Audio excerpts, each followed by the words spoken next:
तो वो प्लीज़ मुझे जाने दें, मैं खराब लड़की नहीं हूँ। वो रोती हुई उसके कदमों में गिरी थी। चाची ने अपने बेटे को बचाने के लिए अपनी यतीम भतीजी को बिज़नेस टाइकून बारान अफंदी को बेच दिया, क्योंकि उसका बेटा बारान अफंदी की कैद में था। अगर तुम अच्छी लड़की हो तो निकाह के लिए राज़ी हो जाओ, वरना निकाह के बगैर। बारान के सर्द लफ्ज़ों पर रूहा की जान हथेली पर आई थी। वो आंसू बहाती हामी बढ़ गई। निकाह खां को बुलाओ तमीज़। और फिर कुछ ही लम्हों में वो रूहा बारान अफंदी बन गई। वो सर झुकाए रो रही थी जब बारान ने उसे कमर से थाम अपने करीब किया। रोना बंद करें मिसेस बारान, वरना मैं बुरा इंसान बनने में देर नहीं लगाऊंगा। उसके लबों को अपने अंगूठे से रब करता वो रूहा की जान निकाल लिया था।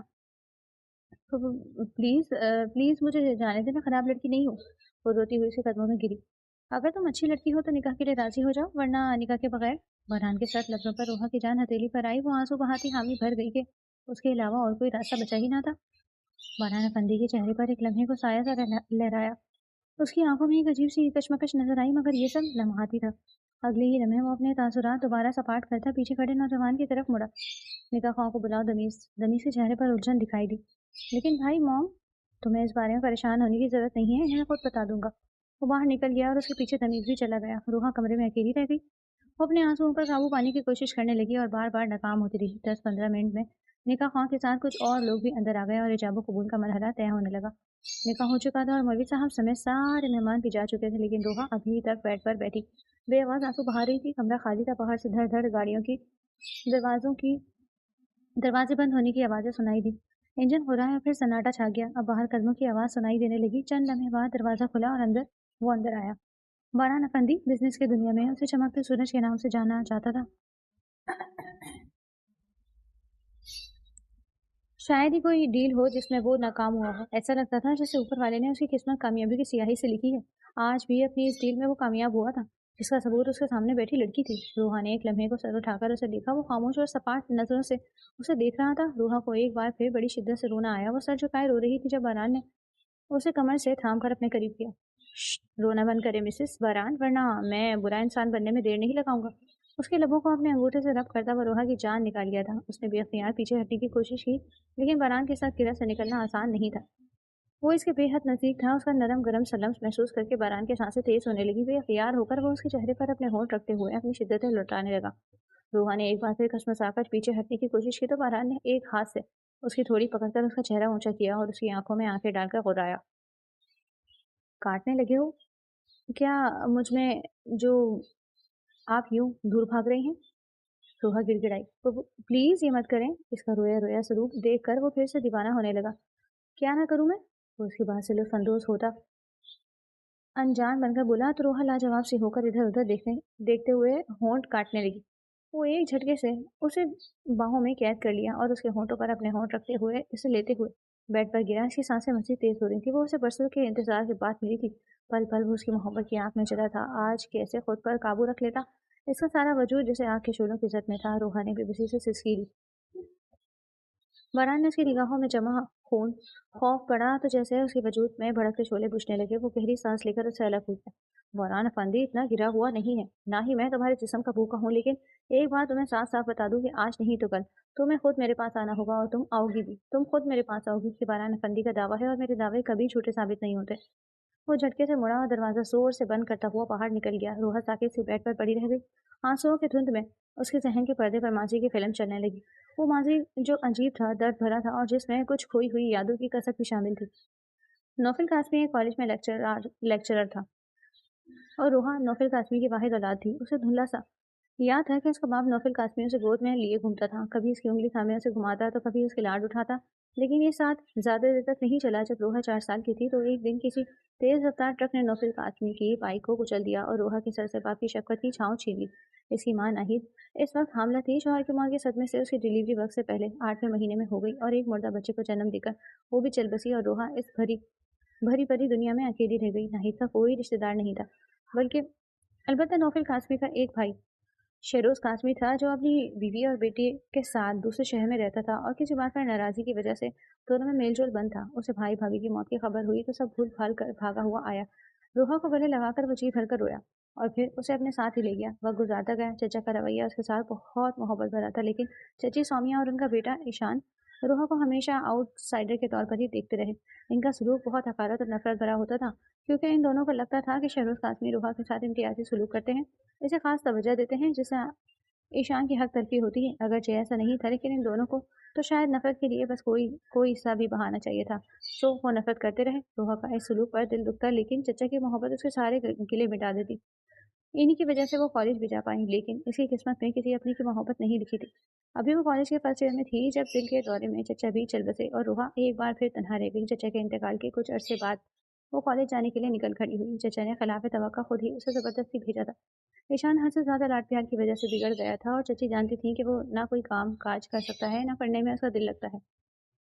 रोहा पढ़ाई में अच्छी थी और साथ साथ ट्यूशन्स पढ़ाकर अपने खर्चे भी संभाल रही थी, इसलिए चची इसकी पढ़ाई में कोई रुकावट नहीं डालती। इनका इरादा था रोहा की जॉब लग जाए तो वे ईशान से उसकी शादी कर देंगी। अलबत्ता अभी उन्होंने इस बात की रोहा को भनक भी नहीं लगने दी थी। कॉलेज आते हुए रास्ते में एक सुनसान सी गली भी आती थी। ये खासी चौड़ी गली थी, कुछ सामने तक। सीधे चलते चलते अचानक ही ये गली बाएं तरफ मुड़ जाती। रोहा भी इस वक्त अपने धुन में मगन आगे बढ़ रही थी जब अचानक से सामने से मुड़ने वाली सियाह कार उससे टकराई। कार की रफ्तार बेहद कम थी, इसके बावजूद धक्के से रोहा पीछे गिर गई। जोर से गिरने के बाद उसकी चीख निकल गई। गाड़ी रुक गई, ड्राइविंग सीट का दरवाजा खुला और एक दराज नौजवान तेजी से बाहर निकलकर उसकी तरफ आया। आई एम सो सॉरी, यकीन करें मैंने आपको बिल्कुल भी नहीं देखा था। आप ठीक है? आपको चोट तो नहीं आई? वो उस पर झुकता हुआ उसे उठाने की कोशिश करते हुए एक ही सांस में कई सवाल पूछ बैठा। रोहा का दुपट्टा उसके चेहरे पर सरक आया। उसने कोई जवाब दिए बगैर घबराहट में उठने की कोशिश की तो दुपट्टे में उलझ गई। आराम से इजी हो जाए प्लीज। तो नौजवान उसके दुपट्टे को ठीक करने लगा। जब दुपट्टा हट गया और उसकी नजर रोहा के मासूम हसीन से चेहरे पर पड़ी, सुरमई आंखें, ब्राउन सा रंग लिए बाल, गोरी रंगत और तीखे नकोश, वो किसी मुगल शहजादी जैसी लग रही थी। ऊपर वाले ने उसे बड़ी फुर्सत से बनाया था।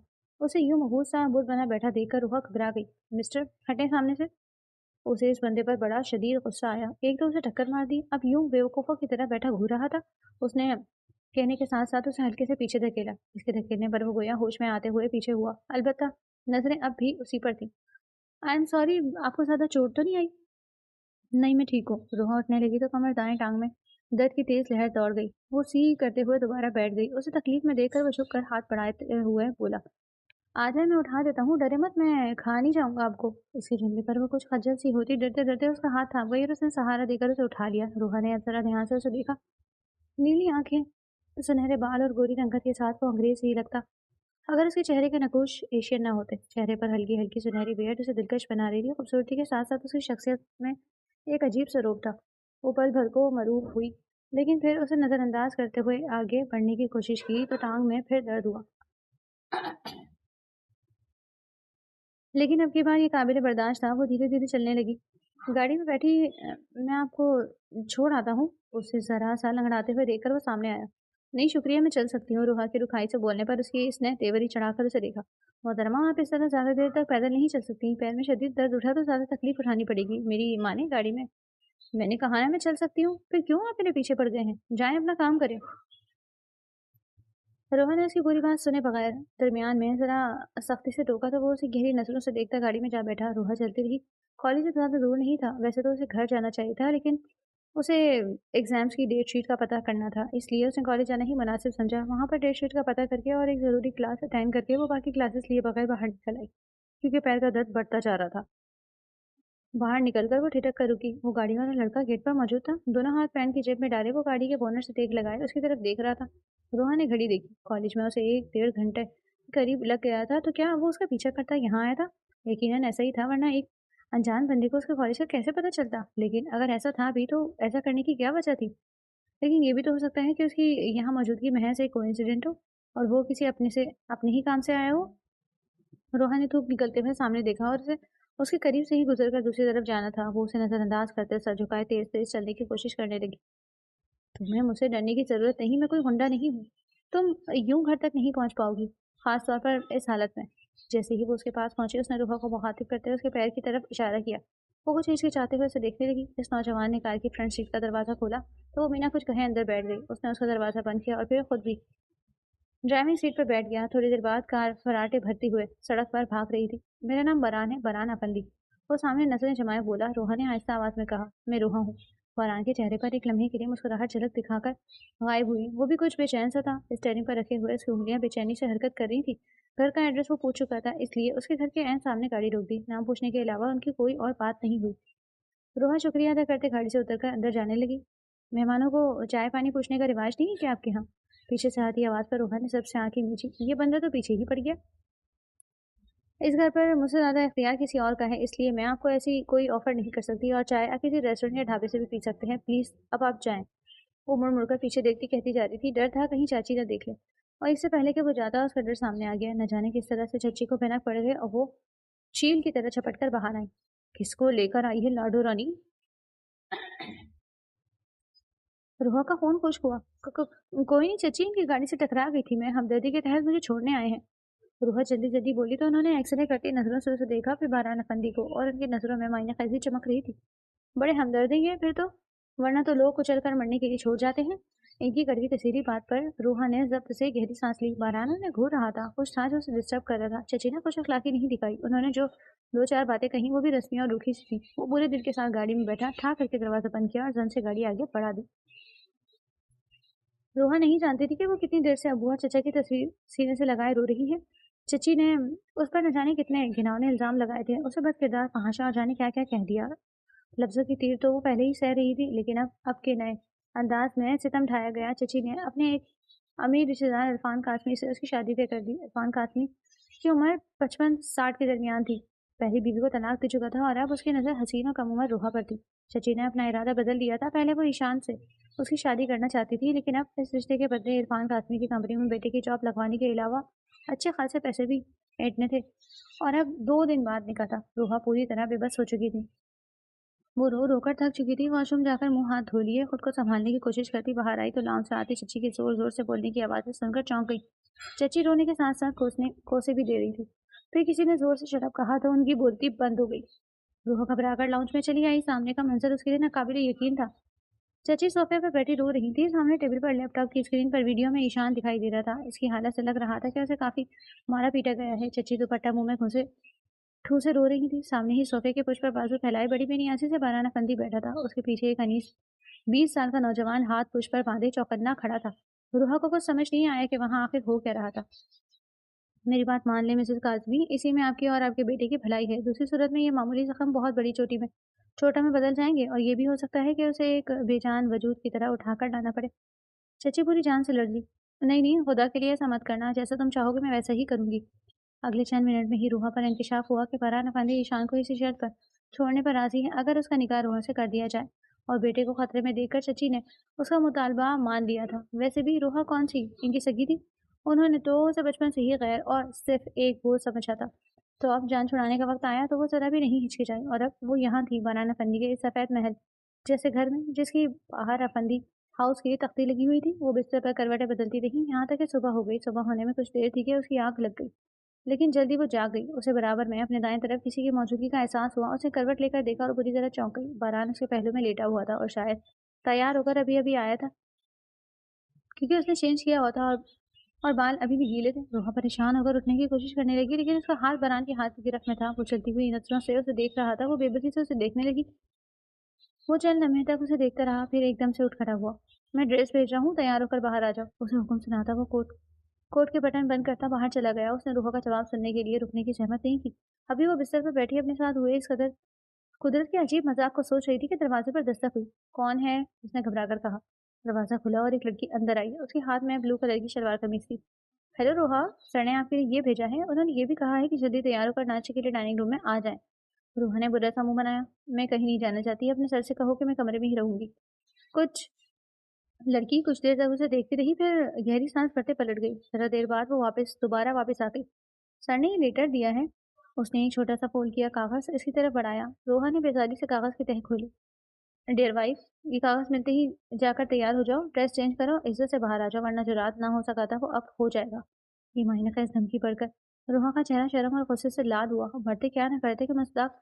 उसने एक झटके से ड्रेस उठाई और शावर लेने चली गई। गर्म पानी से शावर लेकर वो खुद को कुछ फ्रेश महसूस करने लगी। बारान का दिया हुआ ड्रेस पहनकर उसे गोरी रंगत कुछ और निकली निकली नजर आने लगी। ड्रेसिंग के कदम आईने में अपना झलकता शबाब देखकर वो खुद ही शर्मा गई थी। जल्दी से दुपट्टा उठाकर सीने पर डाला और बाहर आ गई। باہر موجود لڑکی اپنے ساتھ میک اپ باکس اور میچنگ جویلری بھی لیے کھڑی تھی. ہلکا پھلکا میک اپ کر کے وہ اس لڑکی کے رہنمائی میں باہر آ گئی. بڑی سی ڈائننگ ٹیبل کے گرد باران افندی کے علاوہ ایک خاصی بڑی عمر کی عورت بھی موجود تھی جو 60 کے پیٹے میں ہونے کے باوجود خاصی ماڈرن لگ رہی تھی. اسے سیڑھیوں سے اترتا دیکھ کر وہ اٹھ کھڑا ہوا. باران نے بھی گردن موڑ کر دیکھا اور چند لمحے کو اس کی دھڑکن رک سی گئی. نیلے رنگ کے لباس میں ہلکی سی جویلری پہنے ہلکے پھلکے میک اپ کے ساتھ بھی وہ قیامت لگ رہی تھی. باران کی کیفیت محسوس کرتے ہوئے دبیس نے اسے ہلکے سے ٹھوکا دیا تو وہ ہوش میں آتے آگے بڑھا اور اپنا ہاتھ اس کی طرف بڑھا دیا.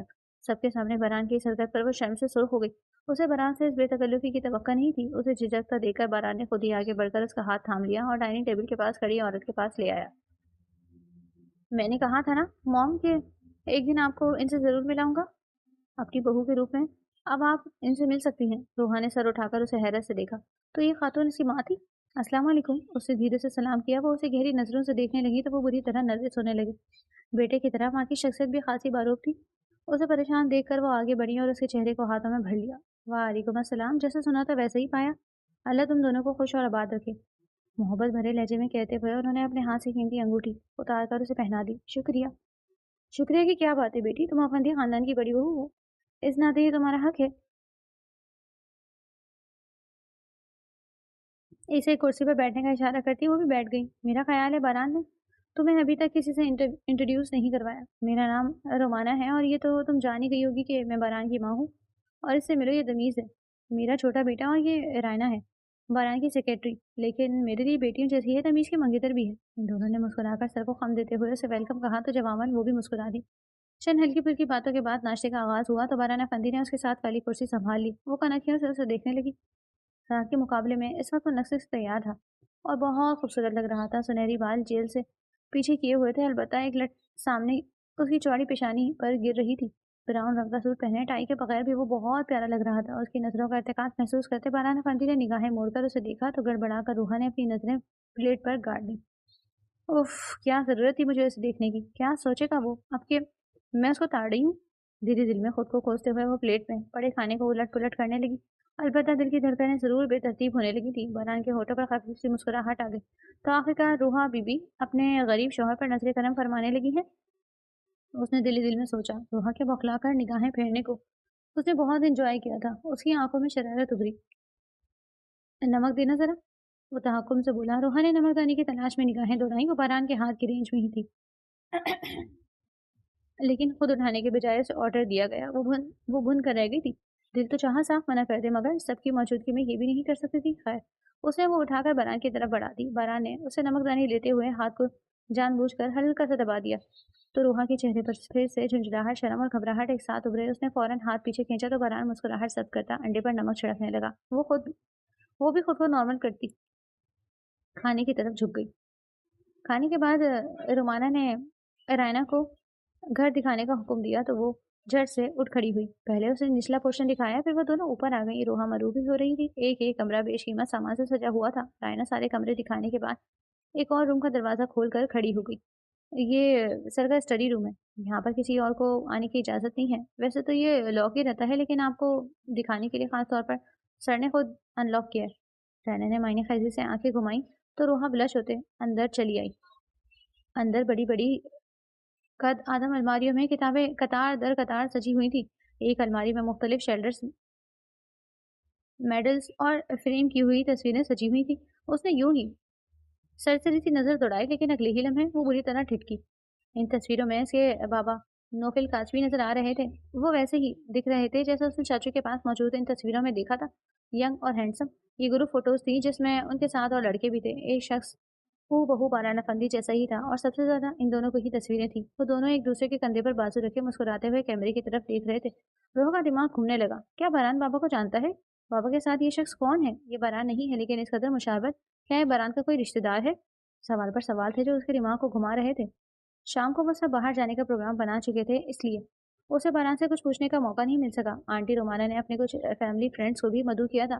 کل ملا کر 10-12 لوگ تھے, جن میں 4 بڑی عمر کے مردوں عورتوں کے علاوہ باقی سب قبل تھے. وہ سب روحا سے خوش دلی سے ملے. جس ریسٹورینٹ میں وہ لوگ چائے پر آئے تھے اس کے باہر ایک سائبان کے نیچے ایک لائبریری والا بیٹھا تھا. رائنا اسے دیکھ کر خوشی سے چہکی. دمیز, وہ دیکھو, आओ हम भी ट्राई करते हैं। दमीज ने इजाज़त तलब नज़रों से बारान को देखा। उसने मुंह बनाते हुए सर हिला दिया तो वो दोनों बाहर निकलकर लॉटरी खेलने लगी। इनकी देखा देखी और भी कबस बाहर निकल आए और स्टार करके बारान और रोहा को भी खींच लिया। अब वो सब इस लॉटरी वाले को घेरे खड़े थे। यहाँ पर टिकट खरीदने के बाद गेम होनी थी। एक चार्ट पर कोई नंबर चूज करना था और फिर एक गोल बॉक्स में से मुख्तलिफ चीटों में से एक चिट निकालनी थी। इन चीटों पर चार्ट पर मौजूद नंबर्स जैसे नंबर्स लिखे थे और अगर निकाली गई चिट का नंबर चार्ट वाले नंबर से मैच होता तो वो विनर करार दिए जाते। बारी बारी सबने खेला लेकिन कोई जीत नहीं सका। अब आखिर में वो दोनों ही बचे थे। बारह ने नाक चढ़ाकर चार्ट को देखा। मुझे बच्चों वाली गेम नहीं पसंद, लेकिन मैं खेलना चाहती हूँ। रोहा रोहा में जाने कहाँ से हिम्मत आ गई। वो उसे बाजू से पकड़कर लॉटरी वाले के स्टॉल की तरफ खींचने लगी। तमीज और राना धक से रह गए। बारान से किसी बात को जबरदस्ती मनवाना मुमकिन नहीं था। इसका गुस्सा बहुत खतरनाक था। वो इंतजार करने लगा। देखना, अभी भाभी को भाई से जबरदस्त डांट पड़ने वाली है। राना गौर से बारान को देख रही थी। मुझे नहीं लगता ऐसा कुछ होना है। लगा लो शर्त, अभी इनकी धार गूंजेगी। दमीज अपने भाई का मिजाज जानता था। चलो लगा ली शर्त, हार गए तो डिनर पर ले जाओगे। दूसरी सूरत में मैं डिनर कराऊंगी। राना ने फराग दिली से पेशकश की। दमीर ने दमीज ने कंधे उचकाकर दमीज ने कंधे उचका के होके कह दिया। वैसे उसे अपनी जीत का पक्का यकीन था। रोहा के खींचने पर बाराना फंदी ने उसे घूर कर देखा। रोहा ने मसमसी सूरत बनाए इल्तिजा आमेज नजरों से उसे देखा तो वह गहरी सांस भरता उसके साथ स्टॉल के सामने जा खड़ा हुआ। तमीज का मुंह हैरत से खुले का खुले रह गया। रायना उसे मुंह चिढ़ाते मुस्कुराई। मुझे अफसोस है तमीज का आदमी, तुम शर्त हार गए। बारह ने चार्ट पर नजर दौड़ाई। रोहा ने जल्दी से एक नंबर पर उंगली रख दी। ये नंबर 17 था। लॉटरी वाले ने बॉक्स उनके सामने कर दिया तो बारह ने एक चिट निकालकर रोहा को थमा दी। रोहा ने धड़कते दिल से आंखें बंद करके उसे खोला और धीरे से आंखें खोलकर चिट पर निगाह डाली। सामने 17 नंबर जगमगा रहा था। वो खुशी से चीख कर उछल पड़ी। हम जीत गए बरान, हम जीत गए। वो खामोश खड़ा उसे देख रहा था पर धीरे से मुस्कुरा दिया। सब उन्हें मुबारकबाद देने लगे। लॉटरी वाले ने उन्हें गिफ्ट पैक दिया जिसमें दिल की शक्ल वाला लॉकेट, 2 मग और चॉकलेट्स का पैकेट था। रोहा का चेहरा खुशी से चमकने लगा। उसने चॉकलेट्स तो वहीं सबको बांट दी, अलबत्ता बाकी चीजें संभाल ली। वो पैंट की जेब में हाथ डाले उसके करीब का खड़ा हुआ। मेरे लिए चॉकलेट्स नहीं रखी? उसकी गंभीर आवाज पर वो लम्हा भर को साकित हुई, फिर हाथ उसकी तरफ बढ़ाते हुए मुट्ठी खोली। हथेली पर 2 चॉकलेट्स मौजूद थी। बारान ने उसे गहरी नजरों से देखते हुए एक उठाकर उसका रैपर उतारा और मुंह में डालकर पीछे मुड़ा तो दमीज से टकरा गया जो सीना थामे सदमे से उसे देख रहा था। मुझे बचा लो रायना, मुझे लगता है मुझे हार्ट अटैक आ रहा है। बारान ने उसके ड्रामे को समझते हुए उसे घूर कर देखा। क्या है? दमीज ने उसे अंदाज में जवाब दिया। ये तो आप बताएंगे कि क्या हो रहा है। जब हम कहते थे तब बारान अफंदी को बच्चों वाली ये गेम सख्त नापसंद होती थी। ऐसी बात सुनकर ही सख्ती से डांट देते थे। और सिर्फ इतना ही नहीं बल्कि मीठे से तो खुदा वास्ते का बैर था और आज माशाल्लाह से चॉकलेट खाई जा रही है। राना ने भी लुकमा दिया। सेक्रेटरी वो सिर्फ ऑफिस में होती थी, वरना हर जगह वो उसकी छोटी बहन बन जाती। यही वजह थी कि उसकी और रमीज की आपस में खूब बनती थी। इनकी ऊर पटांग बातें सुनकर रोहा ने मुस्कुराहट दबाते बारान को देखा जो खासी बेजारी से इनको डायलॉग बाजी करते देख रहा था। हो गया तुम लोगों का, अब चलो अंदर। वो रोहा को लिए आगे बढ़ गया और वो मुंह खोले से देखते रह गई। यानी इनकी तो कोई इज्जत ही नहीं थी। हैक हो गया है ना, भाई का सॉफ्टवेयर हैक हो गया। दमीज भी अफसोस से सर हिलाते हुए उसके पीछे हो लिया। रैना भी मुस्कुराते हुए उसके पीछे हो ली। खिड़की में रात की तारीकी ने बसेरा कर लिया था। अंदर कमरे में रोहा बेचैनी से चक्कर काट रही थी। डिनर के बाद बुखार आ गए थे। रोहा तो कमरे में आ गई थी मगर बारान का मैनेजर इसी वक्त एक फाइल ले आया और अब पिछले आधे घंटे से इनकी डिस्कशन जारी थी।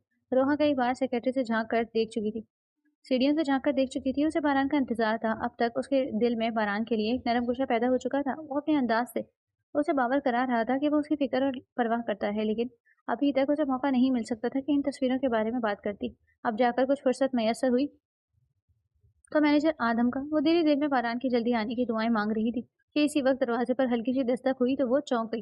वो दरवाजे से टेक लगाए खड़ा उसे देख रहा था। वो उसे देख कर उसके सामने जा खड़ी हुई। आप मेरे पापा को जानते थे?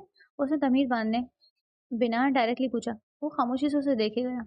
आपकी स्टडी रूम में मैंने पापा की तस्वीरें देखी हैं, आप उन्हें कैसे जानते हैं? वो यूं ही सीने पर हाथ बांधे खड़ा रहा। उसकी चुप पर वो झल्ला गई। आखिर आप कुछ बोलते क्यों नहीं? बताएं ना, मेरे सवाल का जवाब दें। वो धीरे से आगे बढ़कर उसकी आंखों में देखते हुए उसके चेहरे पर पड़ी स्लट को हटाने लगा। रोहा उसकी हरकत पर सिमट कर रह गई। होशे में और भी कयामत लगती हो, इतने जोश में ना आया करो, कहीं बाराना फंदी होश ना खो बैठे। उसके बेहद करीब होकर परान ने उसके कान में सरगोशी की तो उसकी पुरहिद्दत निगाहों की गर्मी की बेता ताप न लाते हुए निगाह झुका गई। ये मंजर बरान की शिद्दतों को और बढ़ाने लगा। मैंने आपसे कुछ पूछा था? वो उसकी पेशे कदमी पर बौखलाकर पीछे हटी। वो गहरी सांस लेता सोफे पर बैठ गया और उसे भी बिठा लिया। फिर सोफे की बैग से टेक लगाकर आंखें बंद करके कुछ सोचने लगा, जैसे अल्फाज को यकजा कर रहा हो। चंद लम्हे बाद बोलने लगा, ये काफी लंबी कहानी है, तुम्हारे और मेरे पैदा होने से भी पहले की कहानी। मेरे पापा नुमान अफंदी और तुम्हारे वालिद नौफिल कासमी स्कूल फ्रेंड्स थे। इनकी बचपन की दोस्ती थी जो गुजरते वक्त के साथ साथ मजीद गहरी हुई। बचपन में वो एक दूसरे का अक्स नजर आते, लेकिन जैसे जैसे वो बड़े होते गए इनके शौक बदलते गए। बाबा को सीक्रेट एजेंट बनने का जुनून होने लगा और नौफिल अंकल एजुकेशन के शोबे में दिलचस्पी लेने लगे, लेकिन फिर भी दोनों का मकसद एक ही रहा, अपने मुल्क को सर्व करना और इसके फायदे के लिए कुछ करना। खुशकिस्मती से दोनों ने अपने अपने ख्वाब पा लिए, दोनों ही अपने अपने प्रोफेशंस में कामयाब रहे और वक्त गुजरते साथ साथ उन्होंने शादी भी कर दी और उनके बच्चे हो गए। वो रुका, उठकर अलमारी खोली और एक मोटी सी एल्बम खोलकर रोहा को थमा दी। फ्रंट पेज पर मौजूद तस्वीर को देखकर वो शॉक रह गई। वो 3 साढ़े 3 साल की बच्ची और 5 6 साल के बच्चे की तस्वीर थी। लड़की के बाल ब्राउन थे और लड़का सुनहरी बालों वाला था। वो दोनों मुस्कुराकर कैमरे की तरफ देख रहे थे। उसने हैरानी से बनान को देखा। हाँ डियर मिसेस, ये आप और आपके हस्बैंड यानी मैं हूँ। इसकी हैरत से महफूज होता वो उसे बताने लगा। उसने जल्दी से एल्बम का सफ़ा पलटा। ये किसी बर्थडे पार्टी की पिक्चर्स थी। उसने बाबा और अम्मी को पहचान लिया। अम्मी के साथ खड़ी दूसरी खातून रोमाना आंटी थी और साथ खड़े मर्द नुमान अफंदी। लड़की के गिर्द खड़े लोग शायद बर्थडे सॉन्ग गाते, तालियां बजा रहे थे और वो केक काट रही थी। सुनहरी बालों वाला लड़का उसका हाथ थामे हुए था। तुमसे अचानक नहीं मिला मेरी जान, परसों तक तुम्हें ढूंढ रहा था, तुम्हें चाहता रहा। बानाना फंदी की गंभीर आवाज पर वो सर उठाकर उसे देखने लगी। नीलबो आंखों में मोहब्बत का तूफान था। और फिर जब तुम मिली तो पता चला कि वो औरत जो तुम्हारी चची थी, तुम्हारी शादी किसी बुढ़ी दौलतमंद से करना चाहती थी, उसका बेटा भी लफंगा सा था। ये देखकर मुझ पर तो कयामत ही बीत गई। मैं कैसे अपने बचपन की मोहब्बत और जवानी के ख्वाब को किसी और का हमसफर बनने देता, कैसे बरसों बाद भी तुम्हें पाकर फिर खो देता। वो उसे कमर से खींचकर अपने बेहद करीब करते हुए खसोखस आवाज में बोल रहा था। इस बार वो पीछे नहीं हटी। मरान ने बाहों का घेरा तंग किया तो वो उनमें समा गई। वो उसे लेकर बेड पर आया और हाथ बढ़ाकर लाइट ऑफ कर दी। रोहा फिर से इसी एल्बम को लिए बैठी थी। बरान उसके पहलू में लेटा धीरे धीरे उसकी जुल्फों को छेड़ रहा था। बाहर बारिश हो रही थी, बिजली जोर से चमकी तो वह सहम कर उसके बाजू से लग गई। बरान ने छेड़ने वाले अंदाज में उसे देखा। कल तक का बड़ा आदमी आज इतना अच्छा कैसे हो गया? इसकी बात पर वो खज्जल सी हो गई। मैंने कब बुरा कहा था आपको? वो धीरे से बोली। यानी मैं बुरा नहीं हूँ? बरान ने उसके बालों से खेलते हुए तस्दीक चाही। मैंने ये भी नहीं कहा। अब चूंकि थोड़ी सी बेतकल्लुफ़ी पैदा हो चुकी थी, इसलिए रोहा ने उठाकर कहा तो बरान ने मुंह बना लिया। तुम औरतें ना बड़ी चालाक होती हो। रूहा ने मसनूई खफगी दिखाते हुए उसके सीने पर सर उठाकर उसकी आंखों में झांका। मैंने कौन सी चालाकी की है आपके साथ? उल्टा आपने बड़ी चालाकी से प्लानिंग करके मेरे साथ शादी की है। वादा जो किया था निभाना तो था। वो बेअख्तियार कह गया, फिर चौंका जैसे ये कहना नहीं चाहता था। रोहा उसे हैरत से देखने लगी। वादा? कैसा वादा? किससे वादा किया था? रोहा को इस दिन की अधूरी गुफ्तगू याद आई। बरहान ने उसे अपने वालिदैन की दोस्ती के मुतालिक तो बताया था, लेकिन बाद में क्या हुआ इस बारे में बात नहीं हो सकी थी। आज वो सब जानना चाहती थी। बरहान चुप रहा। वो उसे बताना नहीं चाहता था। पहले ही वो इस अचानक शादी के शौक से ही बमुश्किल संभली थी। अब फिर से वो उसे इसी कैफियत में धकेलना नहीं चाहता था, लेकिन अब तीर कमान से निकल चुका था। ताहम उसने उसे आधा सच बताने का फैसला किया। मैंने बाबा से वादा किया था। वो अपने दोस्त से बहुत प्यार करते थे। उन्होंने बचपन में ही अंकल से तुम्हें मांग लिया था और एतराज तो उनको भी नहीं था। बाबा ने बड़े होने के बाद मुझसे वादा लिया था कि मैं जब भी शादी का सोचूं तो ये याद रखूं कि मेरी निस्बत पहले से ही रोहा कासमी से तय है। जब मैं 18 साल का हुआ तो उन्होंने ही मुझे कहा था कि मैं तुम्हें ढूंढूं और तुमसे शादी करके वो वादा पूरा करूं जो बरसों पहले उन्होंने अपने दोस्त से किया था। वो चंद लम्हे को रुका तो रोहा ने झट से पूछा, एक बात मेरी समझ नहीं आई, अगर इन दोनों की दोस्ती इतनी गहरी थी तो बाद में उन्होंने मुझसे रब्ता क्यों नहीं किया और चाचू ने कभी इस बारे में कोई बात क्यों नहीं की? इनके पास जितनी भी फैमिली एल्बम्स थी, इनमें से किसी में भी आप लोगों में से किसी की फोटो क्यों नहीं थी? उसने आखिरकार वो सवाल पूछ ही लिया जो कब से उसे तंग कर रहा था। वही तो बता रहा हूँ, बाबा के बारे में बता चुका हूँ कि वो सीक्रेट एजेंट थे और अंकल लेक्चरर। किसी तरह कॉलेज में एक ऐसा रैकेट आ गया जो कॉलेज के स्टूडेंट्स को ड्रग्स बेचता था। अंकल को इसी बारे में पता चला तो उन्होंने फौरन बाबा को सब कुछ बता दिया। दोनों ने प्लान बनाया कि इस रैकेट को ख़त्म करना है और इसके असल मास्टरमाइंड को गिरफ्तार करना है। इसके लिए ज़रूरी था कि कोई कॉलेज का ही बंदा इसके ग्रुप में शामिल होकर इस माफिया के बॉस तक पहुंचे। नोफिल अंकल ने ये काम करने की जिम्मेदारी अपने सर ले ली। वो लोग ड्रग्स की सप्लाई इसी कॉलेज के स्टूडेंट्स के हाथों करवा रहे थे। कुछ ब्लैकमेल होकर उनका साथ देते थे तो कुछ पैसों के लालच में आकर उनके आलाकार बन रहे थे। कुछ महीनों में ही नौफिल अंकल उनके सप्लायर्स बन गए। फिर आहिस्ता आहिस्ता उनकी तरक्की होने लगी। अब वो उनके साथ ऐसे साथी बन गए जैसे जिस पर वो एतमाद कर सकते थे। यहाँ तक कि उन्हें असल बॉस से मिलने का मौका भी मिल गया। जिस दिन उनका एक्सीडेंट हुआ इसी दिन वो सारी डिटेल्स बाबा को देने आ रहे थे, लेकिन इन लोगों को किसी तरह मालूम हो गया। नौफिल अंकल उनके ठिकाने से तो बच निकले, लेकिन उन्होंने रास्ते में ट्रक के जरिए उनकी गाड़ी को कुचल दिया। रोहा की आंखों से आंसू बहने लगे। यानी वो एक्सीडेंट नहीं था? फरहान ने इस बात में सर हिलाया। बिल्कुल, वो कोई हादसा नहीं था, बल्कि प्लान साजिश थी ताकि उनकी माफी के खुफिया राज गवर्नमेंट तक ना पहुंचे। इसके बाद वो सारा गैंग अंडरग्राउंड हो गया, क्योंकि शदीद दौड़ धूप के बावजूद भी बाबा को उनके किसी बंदे की भी भनक भी ना मिल सकी। नौफिल अंकल की मौत के कुछ अर्से बाद बाबा को भी किसी ने गोली मार दी। तब से मैं उनका पीछा कर रहा हूँ। मैंने उन तक पहुँचने के लिए अंडरवर्ल्ड में शामिल होकर इन तक काफ़ी हद तक करीब पहुँच चुका हूँ। और मैं बताना भूल गया, तुम्हारे चाचू को भी बाबा ने सब कुछ बताया था, लेकिन वो उनकी बात ना समझ सके। उन्होंने कहा कि उनके भाई की मौत के जिम्मेदार बाबा हैं। अगर वो नौफिल अंकल को इस सब में ना घसीटते तो ये सब ना होता। वो बाबा से शदीद नफरत करने लगे। इसी वजह से वो तस्कीन की बात बिना बताए न सिर्फ तुम्हें ले गए, बल्कि अपनी वो चौक और रिहाइश के साथ साथ शहर ही छोड़ दिया, ताकि बाबा कभी तुमसे मिल ना पाए। वो अफसोस से उसकी बातें सुनते हुए एल्बम के सफ़ात पलट रही थी। एक तस्वीर पर अचानक ही रुकी। ये उसकी माँ की तस्वीर थी। वो एक छोटे से 2-2.5 साल के खूबसूरत बच्चे को गोद में उठाए हुए थी। वो बच्चा तमीज़ था। ये बारान, ये तस्वीर? वो उससे पूछना चाहती थी, लेकिन इसी वक्त बारान के मोबाइल की घंटी बजी तो वो उसकी तरफ मुतवज्जा हो गया। हाँ दमीज, बोलो। दमीज नहीं, उसकी मौत से बात कर रहे हो? दूसरी तरफ से फनकारती आवाज़ सुनाई दी। वो चौंक कर उठ खड़ा हुआ। कौन हो तुम और दमीज कहाँ है? रोहा ने चौंक कर उसे देखा, फिर तस्वीर को। दमीज? इसका दिमाग अभी भी उलझा हुआ था। अगर दमीज की जान बचाना चाहते हो तो रोहा को मेरे पास ले आओ, वरना दमीज के जिस्म के मुख्तलिफ हिस्से एक एक करके तुम्हें भेजता जाऊंगा। बेहतर है आधे घंटे तक इसके साथ पुराने शिपयार्ड के पीछे आ जाओ। बरान अड़ी बरान उड़ी हुई रंगत के साथ फोन कर किसी का नंबर मिलाता नीचे भागा। वो परेशानी से उसे देखती पीछे आने लगी। जल्दी में एल्बम उसके हाथ से गिरी तो वो तस्वीर बाहर निकली। उसने उसे पलट कर देखा। पीछे याद दहानी के तौर पर लिखा था, नाहिद कासमी, तमीज कासमी, अक्टूबर 2007। रोहा को समझने में चंद पल लगे। उसे समझ आ गया कि तमीज का चेहरा उसे जाना पहचाना क्यों लगता था, क्योंकि वो नौफिल कासमी से मुशाबा था। वो बेकरारी से एल्बम वहीं छोड़कर वही एक तस्वीर उठाती बरान के पीछे भागी। वो नीचे लाउंज में किसी से बहुत गुस्से से बात कर रहा था। सोफे पर रायना और रुमाना आंटी परेशानी से बैठी थी।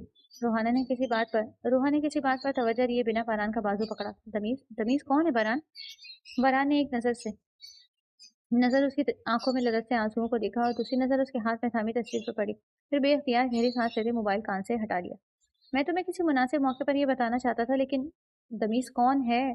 रोहा ने बुलंद आवाज में पूछा तो रोमाना आंटी उठ खड़ी हुई। दमीज तुम्हारा छोटा भाई है रोहा, नोबेल कासमी और नाहिद की दूसरी औलाद। दुश्मनों से बचाने के लिए हमने उन्हें अस्पताल से गायब करवाकर उनकी जगह तो लावारिस जिस्म रख दिए थे, लेकिन इससे पहले कि हम तुम्हारे चचा को ये बताते वो तुम्हें लेकर गायब हो गए।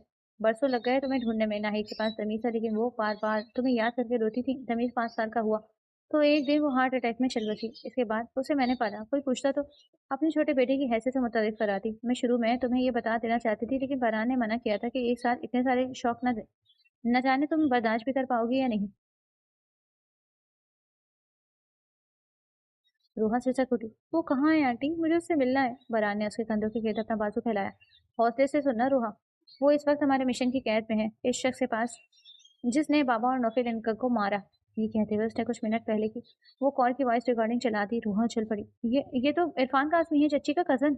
फरहान बुरी तरह चौंका। क्या तुम्हें यकीन है? रोहा ने इस बात में सर हिलाया। बिल्कुल, जब चच्ची ने मेरा इससे रिश्ता तय किया था तब उसने 2-3 बार मुझे कॉल्स की थी। मैं इसकी आवाज़ अच्छी तरह पहचानती हूँ, ये वही है। फरहान मुठियां भींचकर बाहर निकला तो वो भी उसके पीछे निकल आई। मैं भी साथ चलूंगी, मुझे भी अपने भाई को लेने जाना है। फरहान ने सिर झुकाकर उसे देखा।